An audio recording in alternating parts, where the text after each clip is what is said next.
Welcome to In Her Words. This podcast is for women navigating through change, career, identity, motherhood, and just figuring out what's next. I'm Roberta Dombrowski, host of In Her Words and founder of Learn Mindfully. Each episode, I sit down with women who are asking big questions, navigating transitions, and trying to make sense of life as it shifts. You don't have to have it all figured out.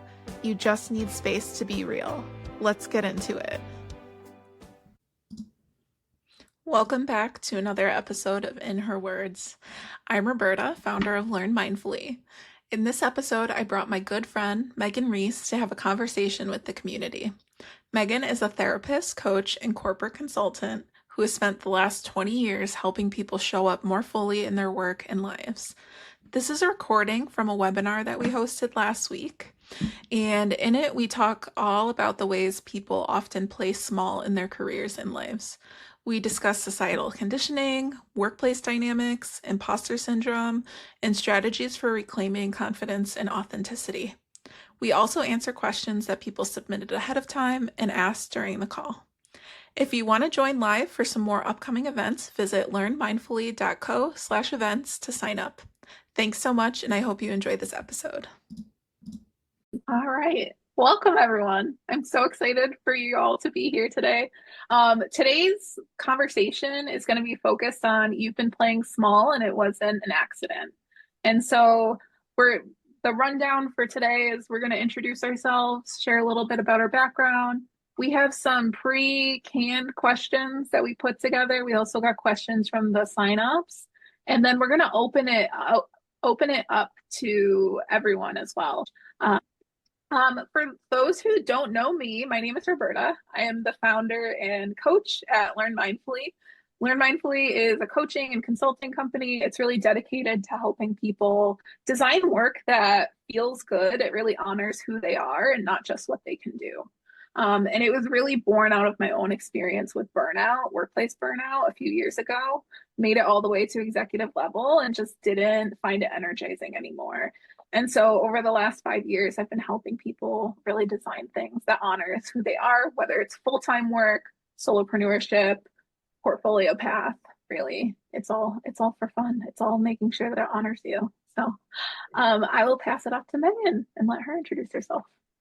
My name is Megan Reese, and I am a therapist, a licensed counselor, and also a coach. I do some corporate consulting around psychological safety and neuro-affirming workspaces because I don't think that work should suck the life out of people. I think that what you do with your time on the planet should be meaningful and enjoyable as much as possible. So I do coach people similar to Roberta at kind of people who've decided they want to reclaim their time and their energy. So sometimes that means staying in a job and trying to set boundaries with it.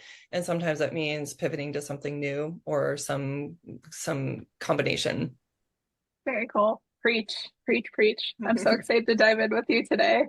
So today's topic is all about playing small. And it's something that I see come up with a lot of coaching clients. And I know Megan also sees it with many of her clients as well. And so I'd love to kind of start by just naming, what does that actually look like? How does it actually show up for people that we work with? Megan, did you want to kick us off, or I'm happy to start too? Yeah. I'm like, I should be paying attention to my notes because I took notes, and I might be jumping the shark or whatever That's that okay. phrase is. But I sometimes get people come to me because they've gotten feedback that they need to have like executive presence. So there's that whole thing, which I think we're going to talk about in another question because I have lots of feelings about that. Yes. And then there's the other, I just finished the Nagoski's Burnout book, if y'all have read that book, and they call it the human giver syndrome. And I really like that as a way to frame that some of us were sort of socialized to take care of everyone else's needs first. So I see a lot of that. And I think in my generation, like I was sort of like taught to just, behave and do the right thing and like keep progressing in my career. And no one ever asked me like what I wanted out of my career or if it was working for me or how they could help me get to that next phase. So I'm not sure if I'm answering the question, but what I You do are. see, Yeah. okay, all right. I just finished Absolutely. my coffee, so yeah.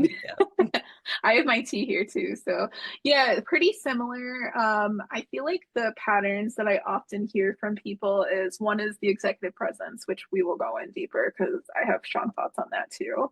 Um, I also hear it in like, I'll hear things like, oh, now is not the right time for doing XYZ. The market is not good. Who am I to go out looking for a job when there's so many people who have been laid off? And it's just like it's like an inner saboteur sabotaging yourself when it's like, why not now? Just because somebody else is laid off doesn't mean that you can't find the right fit for you or start looking for you as well. It's also could be not applying for things. We know that women historically usually like they need to feel that they meet 100% of the job qualifications before they actually apply.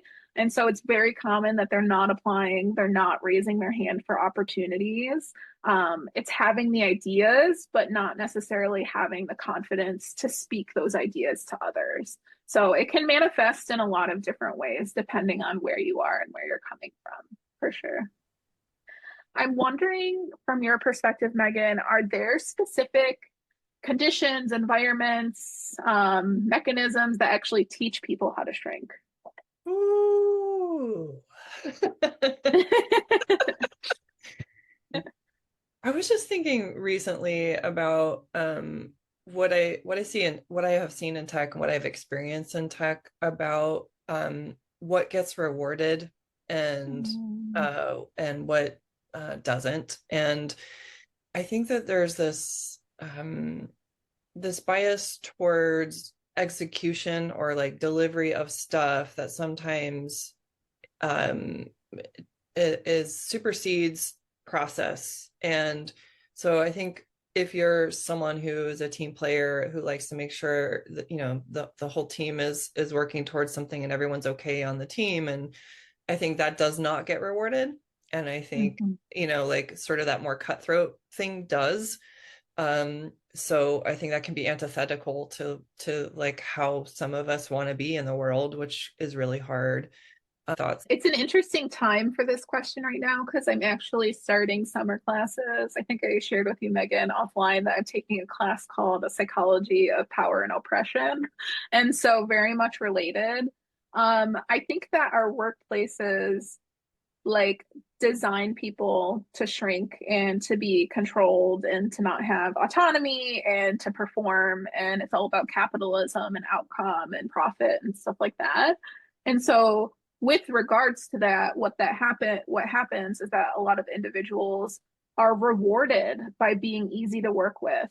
They get the promotion, they put in the long hours, they're seen as being attentive, responsible, all of that. And so, like Megan was saying, like the helper syndrome is basically being rewarded.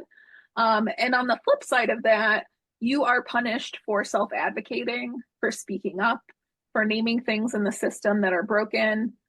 Maybe you do speak up and you see others getting laid off or fired or whatever for speaking up.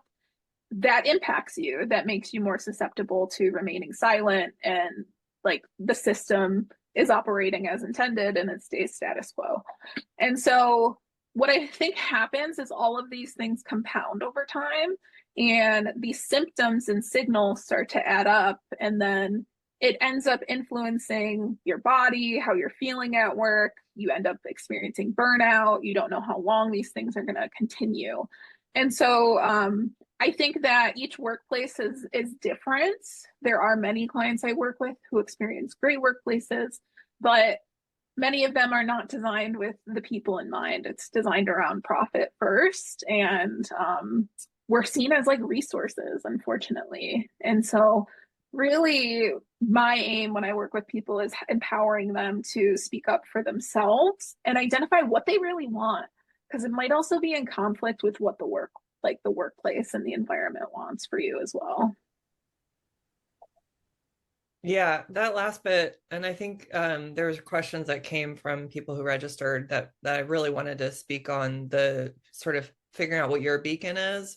And, Hmm. you just said it, Roberta. I'm glad we're going there because, like, let's really go there. If we're just treated as like as resources, and we're just part of the commodity of the employer, then why are we not treating the employer the same way? Why aren't Yeah. we looking at this job as like, what can I get from this job that's going to impact my life and my career trajectory, right? Like, and Yeah. I and one thing I like to do is help like people who have to stay in their role for whatever reason, or like, like this, that's just what makes Yep. sense for them in the moment.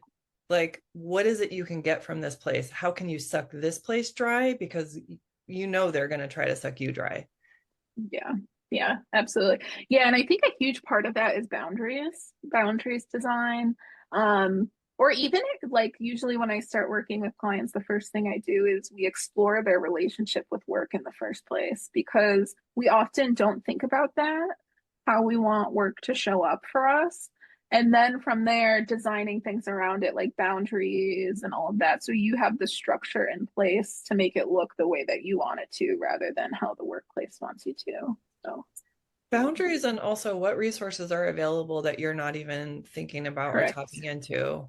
Yeah, yeah, absolutely. Absolutely. Okay, we're ready for the hot topic now.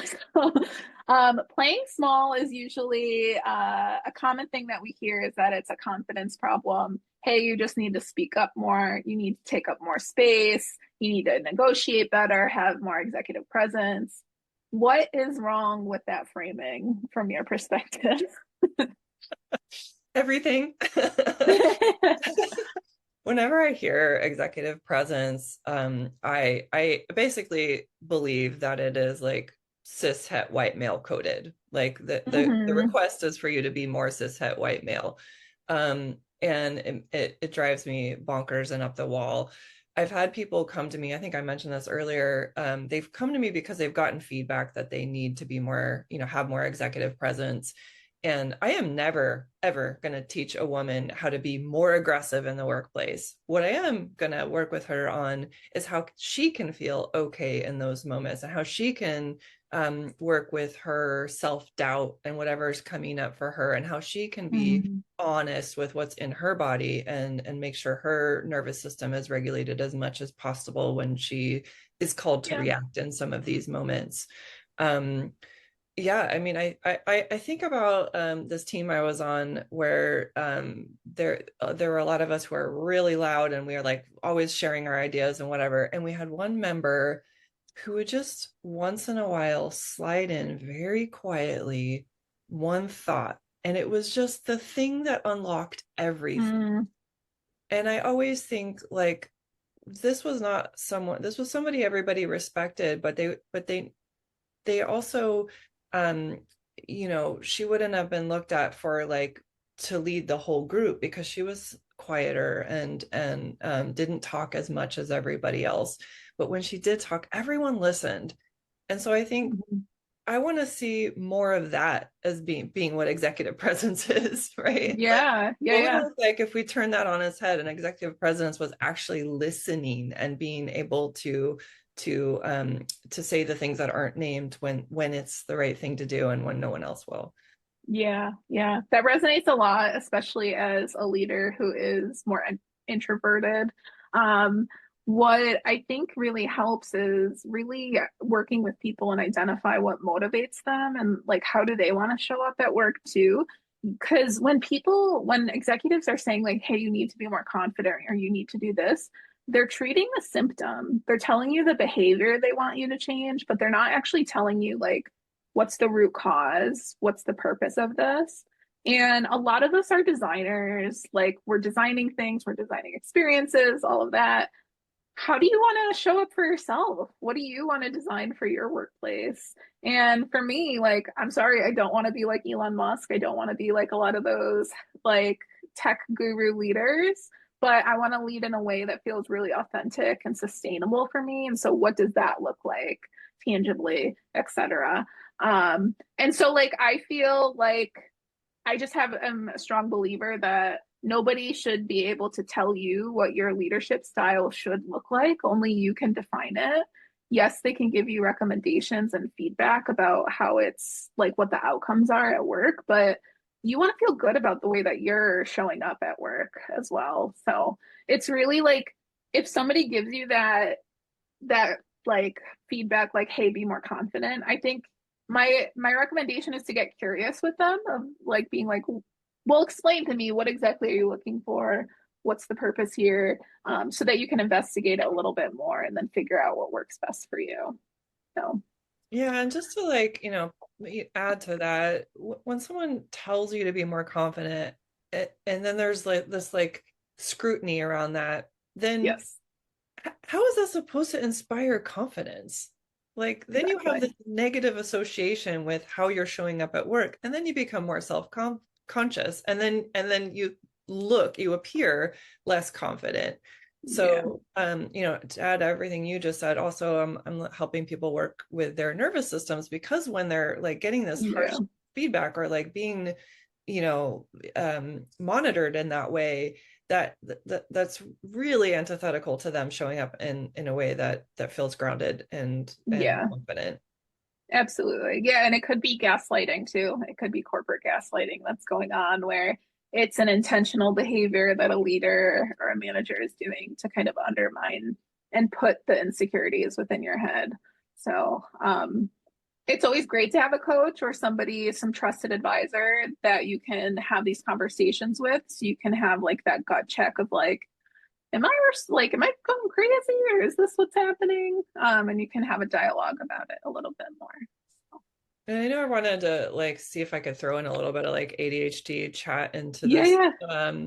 But one thing I've learned about my own sort of sparkly brain is that I sometimes see things way down the road. Like I see red flags way before anyone else does. And so sometimes raising those when people don't want to look at them has got Mm-hmm. me in trouble at work. So then then the gaslighting starts. It's like, is it really about you not being confident enough? Or is it about the leader who's giving you that feedback being really insecure because you say Yeah. things that are really smart? Yeah. Yeah. Yeah. Absolutely. I always say sometimes feedback is like a confession on the other person about what they're fearful of or insecure of. So. Love that. I'm stealing that. In one of the sign up submissions, we did have a question from a few people actually who said, like, I'd love to work for myself. It's something I'm really passionate about, but I have some fears around things like health insurance, premiums. Like, I have a family, there's just other considerations. Megan, I'm curious your perspective on that. How can people kind of balance going after their dreams and what they're excited about, but then the realities of family and other responsibilities as well? Yeah, I mean, I'm not gonna lie to you. This is hard. Like, and I fully Yeah. want to hear you. Um, Yes, I think it really depends on what it is you're trying to do. There are people who could quit their job tomorrow and their skills are so valuable and so marketable and companies know that they need them and so it could be a really easy jump to the next thing. So it really depends. But I would say that if you yes, we're living in a world where our government doesn't believe everyone should have health insurance, so everything's running amok in that. So I don't want to I don't want to downplay that. But what would it look like for you to start building a little fund? Like maybe you have like a little secret savings account that you just start throwing money in whenever you can, and knowing every time you populate it, even if it's $1, you have a little mantra or something that reminds you that you're building something else, like you're Mm-hmm. working towards a world in which you get to run Yeah. your company, your business yourself. And if you're in a job that you're not that happy, I said this already, but what are all the things you can get from this job before you go? Like, I wish I had seen the writing on the wall of the last layoff coming. I would have probably gotten some certifications before I left, or Mm. some people can use professional development funds towards coaching, start the Yep. coaching now. while you can. So um, I I I I understand that it's hard. And I think there are lots of things that you can do that are in preparation for the day when you could leave. And Yep. every time you move towards that, it will make your feeling about your day job a little better because in your Yeah. mind, you're like, I'm building towards something else. This is Yeah. just the means to get there. Yeah, absolutely. It shifts the autonomy back onto you. And so when I work with folks, I often will co-create their exit plan for them. So what's the vision that you're looking for? And then when are you looking to get out of there? Like if you have a full-time job and you want to leave, it's causing health impact, whatever it might be. But identifying like what's your number of savings, and some of that is like actually going through your bills and calculating your expenses and stuff like that. And then it's also just saying like, what can your nervous system handle like post leaving the job too? Because fears will come up, they always do. And so, how will you feel confident once you're planning to navigate that as well? So that's something that I intentionally do with folks. That's really helpful for them. And then I also like this is a spot that I'm in, right? I left my full-time job. I was 10 weeks pregnant. I had a baby on the way. Now I have my practice. My son's 16 months old and I'm in grad school and I run my own business. So I understand. Some of it might also be conversations that you have with your partner if you have one, if you're able to get on like their insurance or something like that. But there are tools out there that can help you if you are choosing solopreneurship and you're looking for things like health insurance or benefits or anything like that. So I encourage people not to think of it as a black and white picture of like, oh, I'm working for someone else or I'm working for me. But is there some gray in there? Can we design what type of support you need, what the benefits might be as well? But yeah, if you're looking to chat more about this, feel free to reach out to us. Happy to talk about that and what a plan might be for you as well. So. There is another question that we got in the pre-submissions. One was, what are some daily practices if you have a normal life and chores, but you want to do your dream thing? I will answer this first because it resonates a lot. For me, this has been like a 5-year journey of like this. I'm always a big picture thinker, have the dream, and then slowly kind of chugging along.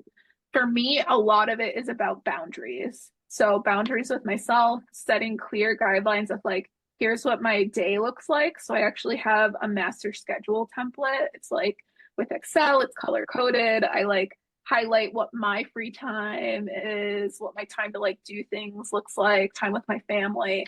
And I prioritize all of that first. And it's a container for myself so I can honor it that way.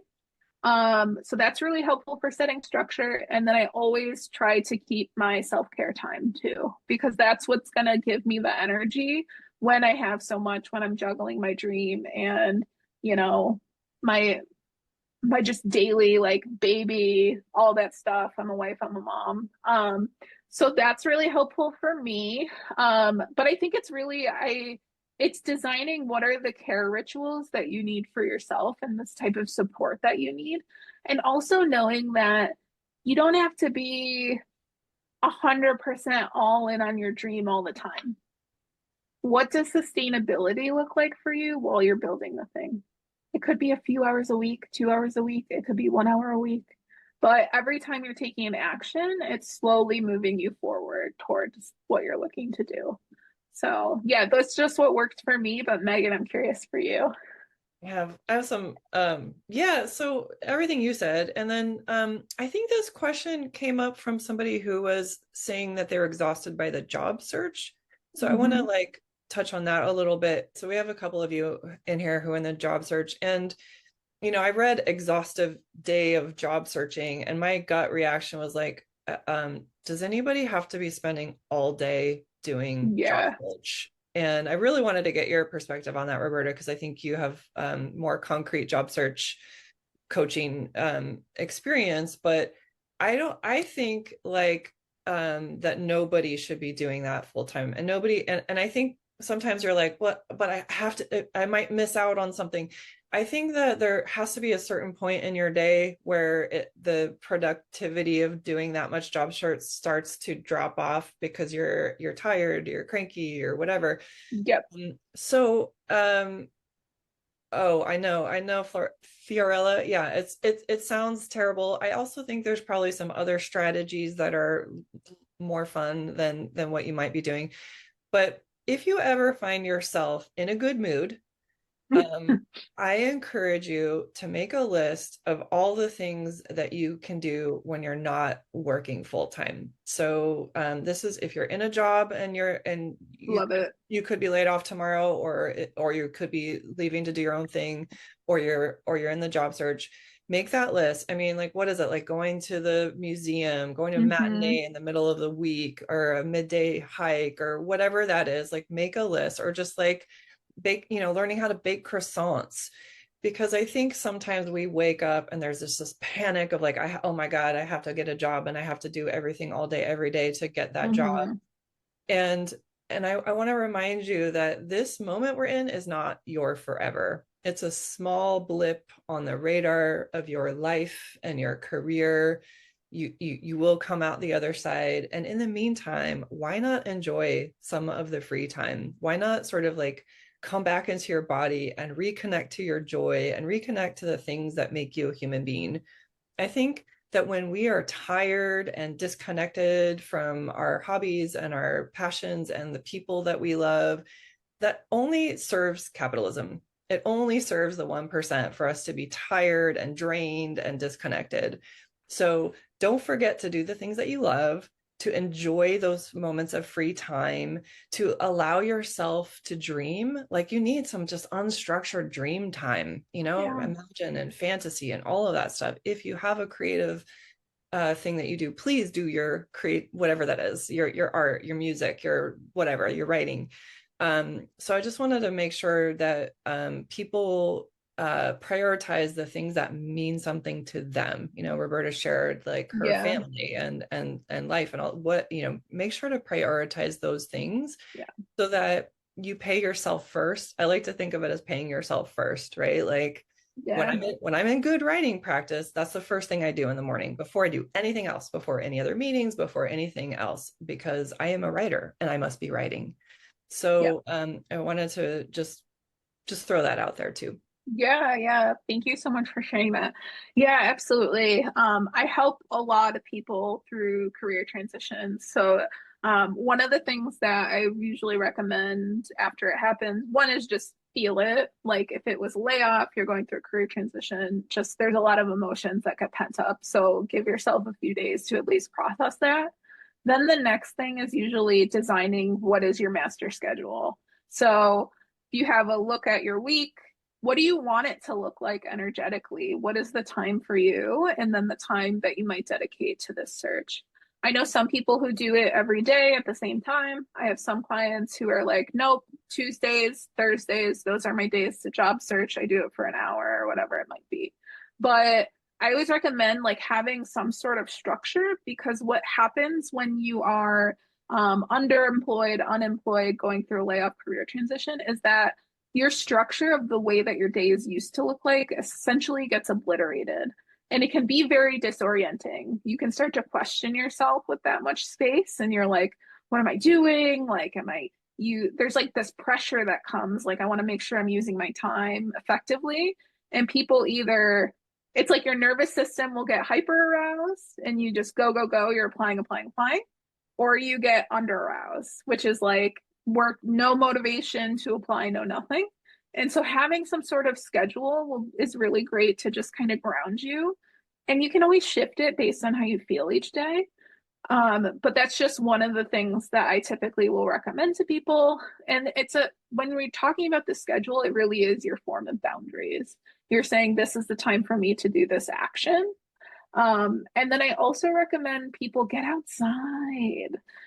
Like career transitions can, depending on how it happened, there can be shame related to it. And so we tend to isolate and really like just disconnect from others. And so go outside, get in the sun, feel the wind on your skin. Like it's just, yeah, exercise, as Manhavi says, like there's so much. Go for a walk. It can be absolutely so energizing.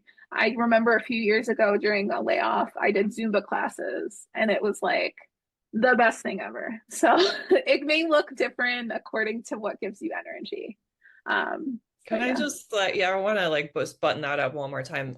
Yeah.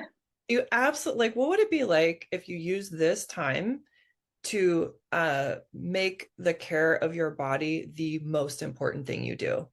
Like, what would it look like if you just said, the most important thing I'm going to do right now is take care of my mind, my body, my spirit? So, Mhm. and regular moving your body and like getting your heart rate up, whatever that looks like for you, is the most productive thing you can do. Like, if you get like stuck and you're like resume, blah, blah, blah, and then Yeah. like you get all stuck up here, like, and you go and you dance it out or take a walk or whatever, you notice that you're a little bit clearer. You like your brain literally needs that. So what would it be like if you just said right now, I am the most important thing? Yeah. Yeah. I love that. Um, so with that, those were like the initial questions that we had. We have an awesome audience here. And so if you have specific questions for us, please feel free. You can unmute yourself or send them in the chat, and we are more than happy to answer them as well.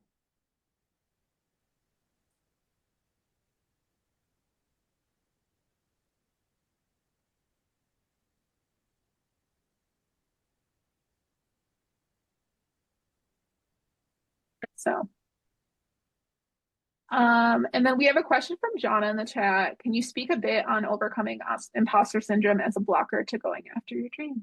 Megan, did you want to take this one first? Oh, I mean, I feel like this is often like the core of what I do with coaching clients and with therapy clients. So, there's not going to be a quick answer that I can give you, Mhm. except to say like, what would happen if you just went for it? Like, can you imagine like a middle class cis white dude having the same question about like what should I, could I, would I, right? Like, what would happen if you just went for it? And the sort of inner critic that comes up, like often there's really good information it's trying to protect you. It's trying to prepare you. So, maybe there are nuggets that it has for you, but that doesn't, but if you can learn to work with it, which is a lot of what I do with clients, then you can learn to let it inform you as like one of the consultants on your team, but it doesn't get to take over. It doesn't get to like take the wheel, right? Mhm. So, what would happen if you just started going down the road? Like failure is actually kind of part of the package, right? Mhm. Like it fail, I don't mean like you fail and you give up and you fall over and that's it. But like if I had a list of all the little mini failures I've had on my route to building my business, like y'all would be like, oh, like it is Yeah. absolutely an everyday part of what you do. So I start thinking, and I do this with ADHD clients. I start thinking about things like experiments, right? Like what would happen if I just had, tried this one little part of this, or like I just like explored this a little bit, and then whatever Mhm. comes out of it, I get to tweak it for the next time I run the experiment. I mean, Yep. scientists are really always trying to prove themselves wrong. So why not go for an experiment, and then you can tell your inner critic or your imposter, judge or whatever, like, okay, I tried that. That didn't work. I'm going to tweak it for the next time. Yep. Yeah, absolutely.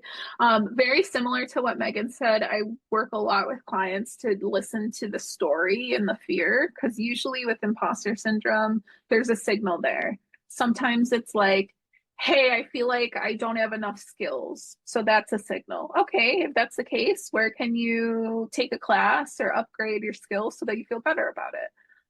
There's also other things like, oh, I won't have enough time. Maybe that's another thing. Okay, how do we schedule in the time for you? So it's really like getting curious and investigating what that voice is trying to tell you about the imposter syndrome, because there's usually something deeper there. And then looking for evidence. Is that true? Is it not true? Has it happened before? How have you gotten past challenges in the past? Are you going to be able to do it now?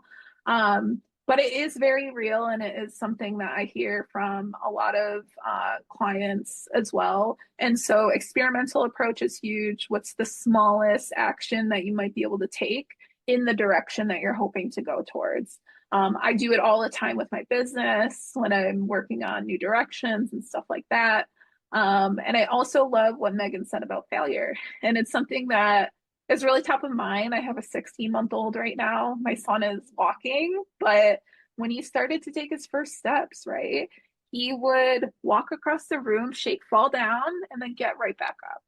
And so that's been really beautiful to see, just like resilience in a different way from someone so young. And I feel like as we age, we lose part of that. And so I've been learning a lot by just watching him and like even kind of applying some of the lessons to myself and my business as well. So, yeah. I mean, it's so wild. Like all the artists in the room, you know that like failure is part of the creative process, or Mm-hmm. like, not getting it right the first time. That's part of the process. And then you like get to co-create, right? So, there's something else you said that was, I have this exercise I do in my self-promotion workshop. If I were to ask you all to start just dreaming up, who besides you would benefit from you fulfilling your dreams? And just spend some time like sort of brainstorming, because this isn't just about you. You fulfilling your dreams benefits everyone around you. It benefits the people in your life. It benefits the strangers you encounter in the world when you're just in a better frame of mind. It benefits the world. I mean, some of you have some gifts that we need right now. Like, don't be Mm-hmm. stingy with your gifts. We need them. And Yeah. we need women, we need people of color, we need queer folks, we need trans, we need all of those people to be thriving, because that is Mm-hmm. exactly what capitalism doesn't want. Yeah. Yeah. Absolutely. Absolutely. We did get a question in from Chennai. So, as a business owner, how do you juggle debt like school loans and starting your own business? Something I am deeply in right now because I just went back to grad school earlier this year. So, taking out things like student loans, I have my business, car, house, baby, all of those things. Um, for me, it was looking at the finances of things. I am of a certain age, and so I have 20, 30 years left of my career. And so, how do I want to spend that time? Do I want to spend it in corporate where I'm getting the life drained out of me?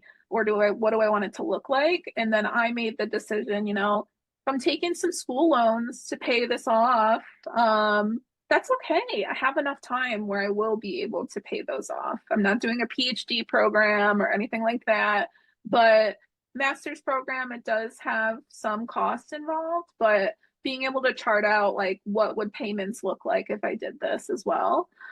There are things like grants too. So if you are in school right now or you have school loans or even a business loan, there's tons of business grants, especially if you're a business owner, women, minority owned business, or anything like that. You can register for the Small Business Administration. You can get women owned business certification, and they will actually give you things like referrals and grants for your business that you can apply for as well. So it does take some of the heat off of it.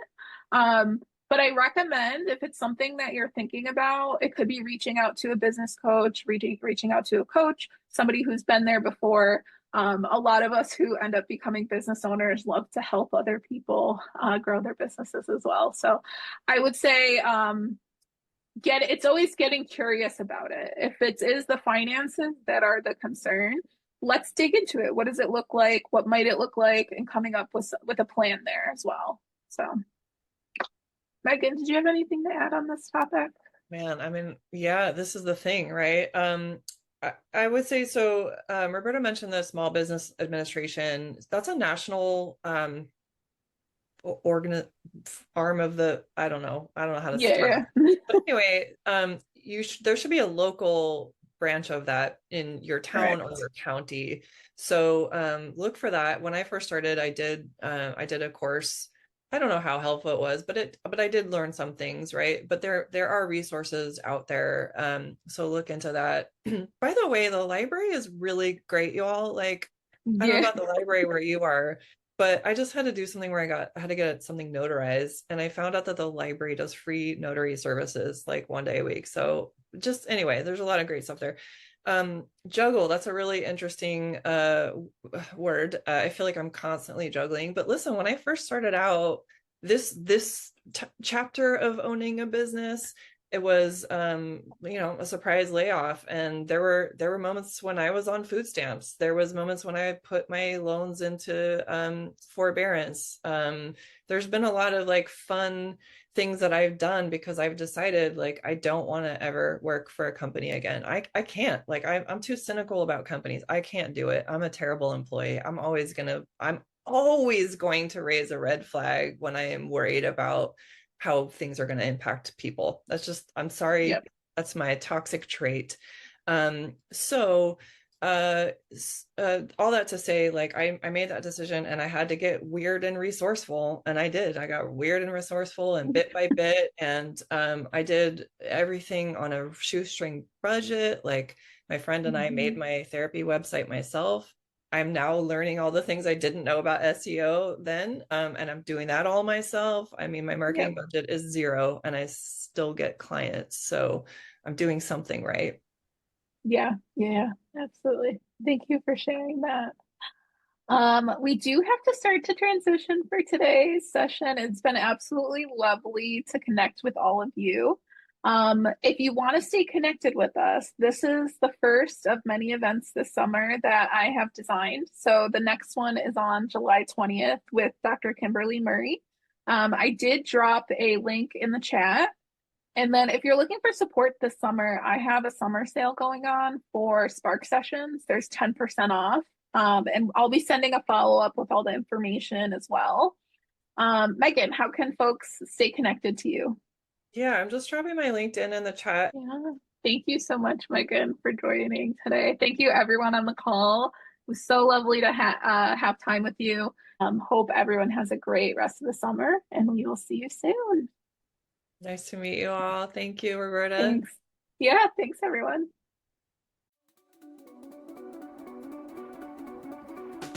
Thanks for being here.